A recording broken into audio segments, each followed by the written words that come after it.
Hey everyone, this is Scott from Pomerol Partners. In this week's Writeback video series, we're looking at a transaction matching use case. So let's get started. There's a common business need to match or reconcile data between two systems, but sometimes there's no common identifier or link between the systems, so the reconciliation is more of a manual process. This may be a trade matching scenario in banking, or in this use case, we're matching pending credit card payments against AR balances. You could do this in an external tool like Excel, or you could bring this process into the Qlik ecosystem.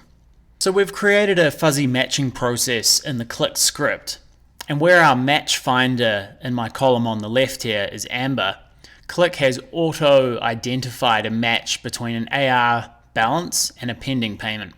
So if I filter on one of these, ID number 604, we can see here that these are unmatched, but Qlik is suggesting them as a match.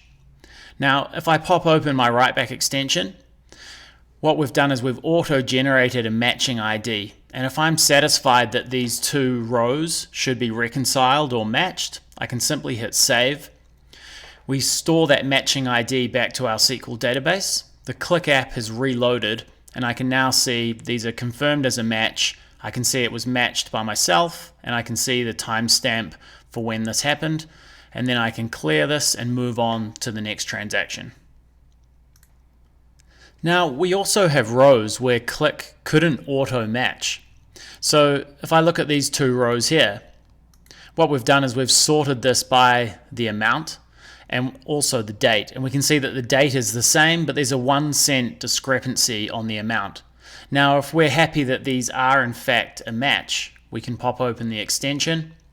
We can assign a status to these, so maybe we'll say that, okay, there is a discrepancy on these. We could add some notes if we wanted, and then once again we can hit save, storing these two rows as a match back to our database. So there you have a quick walkthrough of transaction matching in Qlik. The value here is really around operationalizing Qlik. It's keeping your users in the Qlik ecosystem, and it's avoiding the risks associated with doing this in Excel. Thanks for watching. Stay tuned for another Writeback video next week.